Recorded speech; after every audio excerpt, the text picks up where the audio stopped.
Welcome in, friends, to another Black Clover mobile video. Today we're going to start a series that I'm going to cover over the next couple of days. In this series, I wanted to answer some questions of the community that they've been asking and stuff like that on YouTube in the comments, and specifically around what characters to use and where to use them if you don't have all of the main SSRs that everyone is kind of preaching about. There's definitely other ways to go around it. So today's topic, we're just going to go over the tanks that are available out in the game, where they can be used, how they can be utilized, and kind of what the setup is that you're going to be looking for as in gear and base stats that will help you progress through these certain areas. So let's go ahead and dive right in. We are going to be using the glossary. That way we can go over each of them individually. And we're going to start with the lowest tanks and work our way up. And this is kind of going to be just a guide for people that are waiting for certain banners that haven't pulled. Maybe you don't even have all the SR characters that you want. So we'll go ahead and take a look at their skills. We'll go ahead and read them together, see what they do, and I will give some insight on where they can be utilized. So first and foremost, we have blue units beat red. They're strong against red units, so they do more damage, take less damage. Red units beat green, and green units beat blue. So in regards to that, when we're looking at a green unit, I will be considering that you understand that you will be using that unit against blue units against red, and then red against green. That way we're all on the same page. So we're looking at Klaus. Klaus is a green R defender, rare defender. His first one is a single target attack that it just deals damage. So looking at this, there's not a lot of sustainability. It doesn't give us any taunts or anything like that. So not a great move, not at all. This one right here is a buff. It grants an ally increased damage resistance level 3, which if we look at level 3 is 32%. For 2 turns, and then 40% chance to grant an ally protection, which means cannot be selected. So in regards to having a taunt, this is basically the weaker version of a taunt. It has a 40% chance, so it's not a 100% chance. If you level this all the way up, we'll get another 10, 20, 30, 40%, so you'll be at an 80% chance. And I'm assuming if we go look at his card, that it probably buffs up that skill a little bit more, so you might be able to get it up to 100% chance. His ultimate right now is an AoE that just does reduced penetration. So as a defender, depending on what team you're kind of building this around, he's going to be on the lower tier. He can definitely be used in the the blue dungeon, but you would have to have other units that are either increasing speed or a healer that has like an AoE heal, like a Mimosa actually would be great. So if you are stuck with no Rades, which is the stronger green tank, we'll go ahead and just jump up there real quick so you can see who I'm talking about. If you don't have Rades, the stronger of the green tanks, then you definitely can run Klaus, but you're going to be stuck in a situation where you just want a stronger healer. Someone that's or a support that allows your characters to move more. So Klaus is a unit that you can level up. Worst case scenario, if you're stuck and you're not able to progress through the blue and you know you're going to be not summoning for a while, you can go ahead and grab him. Now, onto the red dungeon. Everyone's been asking this one. Can I run the red dungeon without Mars? Can I run it without Soul? Yes, 100%. Not even a doubt in my mind. This character right here, Sekke, he has a base attack, single target. This one just does damage. His next one is going to do taunt. Taunt is the thing that allows you to kind of sustain the fight and allow your healer to keep healing and your damage to keep damaging. So whenever you see someone that has a taunt, regardless if they're rare, SR, or SSR, it makes a big difference in the way that the battle goes. With taunt being available, he can taunt one enemy. So the way that you would do this is whenever you're in a fight, on the right side, you'll see the turn bases, like who is going to be coming up next. The way that I do it is I always select the next target coming up, So that way I can go ahead and tank the damage of that. If that target is like a tank, supporter, or a debuffer, usually you can skip those because they don't do the higher output of damage. But if it is an attacker unit that is up next, 100% you always want to attack or a taunt, because also it does this one does increase defense, whereas Souls, if we go look at Souls, we'll check that after this, and his ultimate is just blast cannonballs that creates a barrier for fortify.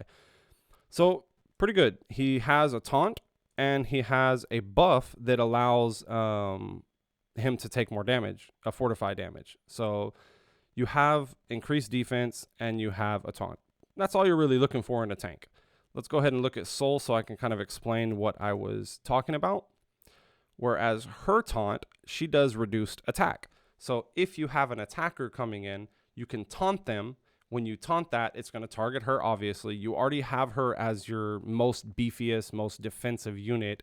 So she's reducing the attack by 44%. In theory, you're almost reducing 50% of the damage incoming to you already, and you're forcing it to go on your tank. So whenever you're looking at these things, you want to look for ways to allow your tank to take the most of the damage. That way, the rest of your team is staying healthy. A cool little tip too, and I don't know if this is 100%, but it has worked 100% that I've tried it. If you're using a tank in arena and you taunt a healer, for example, the green mimosa, I believe, and I'm going to keep testing this, but I feel like it's been 100% so far that I've tested it. When you use her taunt, it forces her to use a single target. I believe it doesn't allow her to do like the heal or the res unless the computer is just choosing not to do that. It's worked 100% of the time for me. So I'd like to know down in the comment if anyone has experienced that. Let me know. So that'll wrap up the kind of base level green unit tanks. Besides this dude right here for the red one, he has a barrier. He has a single target damage, and he has an increased defense for all allies. So no taunt, but he is providing sustainability for a short period of time.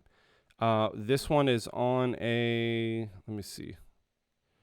I believe it's on a 2-turn cooldown. 2 turns. Yeah, I believe this one is on a 2-turn cooldown. So you would only be able to have this shield up every 2 turns, which is okay. It's not the best, but it's okay. We kind of already looked at Soul, but let's go ahead and go into her. She has a taunt on her basic attack. That's what makes her so great as an SR unit. She also has a force taunt on her 80% chance to taunt on her skill 2. And her ult reduces magic attack. So you have reduced magic attack, you have reduced attack, and then you have a taunt. So she has 3 utility abilities. This is okay. It doesn't really do that much. Increased magic attack and stuff like that. It's cool if you combo it with like a Lotus, or you combo it with one of your other support or your healer and stuff like that to get bigger heals off, but not necessary. Usually I find myself never using her combined attack. I just completely skip it. Next up, we have Asta. Asta is going to have his skill 1 is just a base attack that removes debuffs and increases his defense. So pretty interesting, a pretty neat one. Not really I wouldn't say like the best PvE unit. His kit seems like it's more based towards PvP, but we have better defenders for PvP right now. So especially with the blue kind of meta, and then we just got the green units coming out.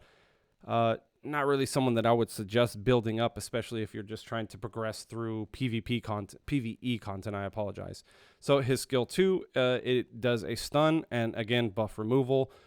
Stun is basically the equivalent to a taunt. You know, if you can stun or taunt or misdirect an enemy to do what you want it to do, you're achieving the same goals. So it is what it is. His ultimate does a taunt on enemies, an enemy for 1 turn. So single target taunt. It is an AoE, but I believe the taunt is single target. I could be wrong on that, but I haven't used him enough to remember. I believe it just does 1 taunt on 1 enemy. If anybody knows the exact answer to that, let me know down in the comments. I'll go ahead and test it out in a bit, and then I'll let you know down in the comments below.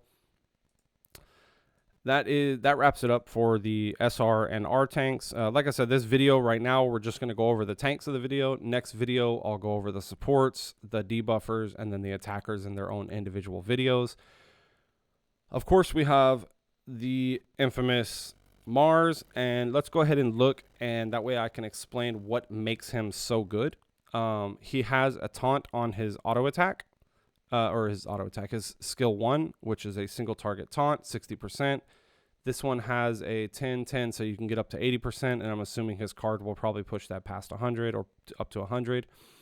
He also has a stun, so already 2 utilities. He has a stun and a reduced defense, so defensive shred is huge in this game. I mean, when you can do a defensive shred, you're taking away 60% of the sponge damage that enemy would be allowed to take in return for the next damage dealers coming out. And this is for 2 turns. Activation rate on the stun, another 10-10, so we're up to 60%. And then his ultimate right here does fortify, so you're reducing the damage taken from all your allies, and he extends the duration of the debuffs or the effects and stuff like that, status alignment, taunts, anything like that. So that's why he's so freaking powerful. Now, if we look at his passives, he does 5% reduced damage taken when being attacked, and then his other passives grants all allies debuff immunity for 1 turn at the start of combat. That is his biggest bread and butter right there, especially in PvP. People running Lotus and people running Lotus that they just start off with the ultimate or they auto attack. You can't have speed down. So that's a huge bonus for him right there. Unfortunately, I have not got him yet, but we haven't pulled really on the standard banner, and we haven't really tried to grab him. The next tank we're going to look at is Rades, which is a very interesting tank, I would say. He does a poison that take damage 5% of the max HP at the start of a turn, stacks up to 1 time. So he does poison damage on his first one, and the activation rate goes up by another, 15%. So we're looking at 60% right there.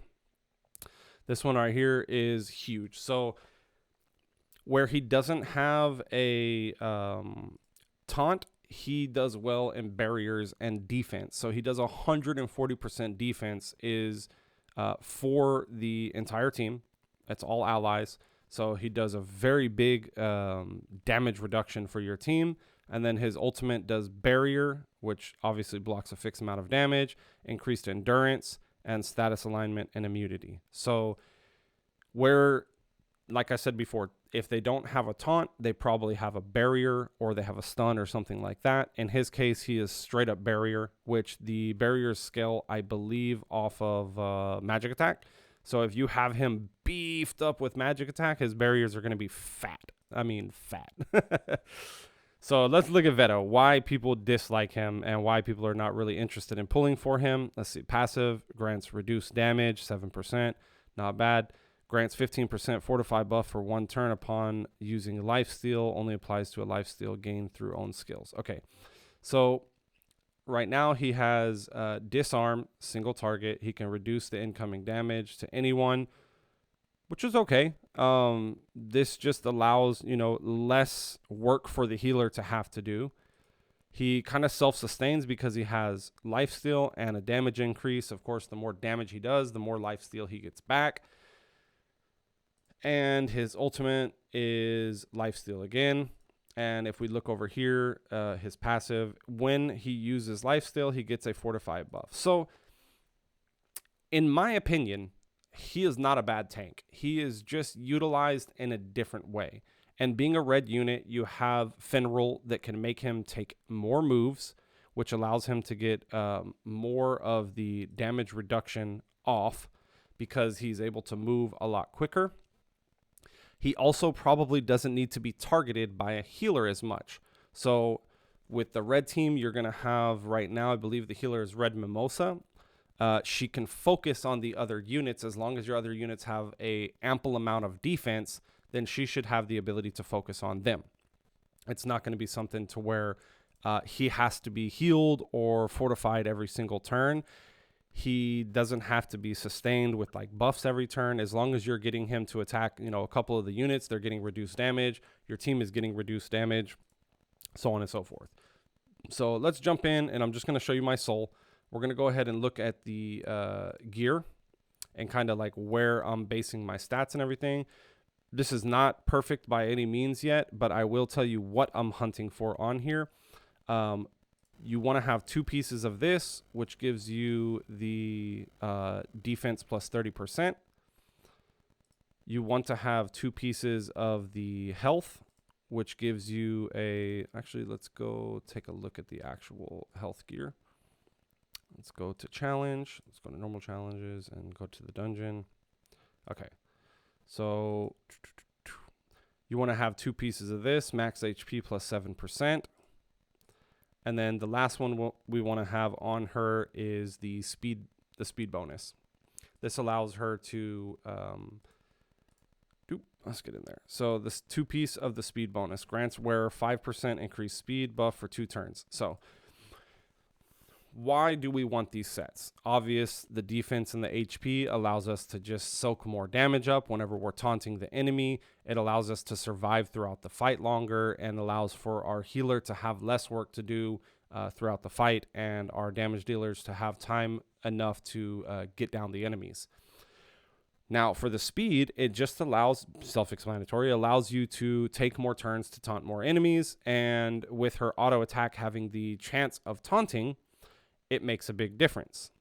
Now, mine, I have focused a little bit into attack. That way she can just output a little bit of damage whenever we're going. But the main focus is you want to look at defense. With 7,600, I would say 7,000 defense. No, I'm sorry. For gear 15, for red dungeon 15, you're going to be making a blue team, obviously. On the red dungeon, you want to have around 6,500 to 7,000 defense on your tank. You don't have to focus on damage until you have that flat number. Once you start getting LR gear and stuff like that, it'll just boost up the stats tremendously. Like that's a 2,000 damage. That's another 2,000 damage right there. It just starts beefing it up. And damage is nice to have to make your runs faster. It's not necessary. If I wanted to go full on straight like fat daddy tank on her and just make her just beefy as hell, you can do that without having to worry about kind of gearing out for damage. As in for the talents, right now we have the increased attack, which just does 7% attack. We have the damage dealt over here for the defense, plus 20 defense. And this one right here, endurance, grants defense plus 4, crit resistance plus 2% at the start of the wave. This one stacks up to 5 times. Over here, we have grants SP plus buff upon having less than 2 SP at the start of a turn. And damage resistance plus 10%. And if we go ahead and look at the card, we're using her base card. This one right here, the upgraded skill for the Cloud Strike, chance to taunt, 80% chance to taunt, and inflicts reduced attack. And fortify level 2 buff. So she's getting increased defense, decreased attack for the enemy, and a higher chance to taunt. And then the passive is 20% chance to inflict 11% damage reduction or attack reduction debuff on the attacking enemy for 1 turn. So it's just utilizing her kit, making it a little bit stronger and allowing her to output more damage. When we look at someone like, let's scroll down here and see if we have Sekke. Where is he at? Here we go. Let's see if I have his card. Yes. So let's go ahead and look at his card real quick to see what it does for us. If you have Soul's card, it's probably better to use hers over that, or Mars's card is better to use over that. Because you only get the passive whenever it's not their card directly. Yeah, so definitely Soul's card would be the one that you want to go with. 20% chance to inflict the attack reduction on Sekke as well. Sekke could be used in the red dungeon if you get him up. He should be more than capable of going through that. Asta, you can use him in the red dungeon. It's going to be a little bit tougher. You probably won't be able to auto it right off the bat unless you just have a crack damage dealers and crack support. But other than that, that concludes the tanks. If y'all have any questions, please feel free to ask down in the comments. Again, thank y'all so much for all the support that you've provided so far. We're moving so quick. I really am speechless about it. I can't wait to keep making these guides and helping you guys out in the community. And I'll see y'all in the next video.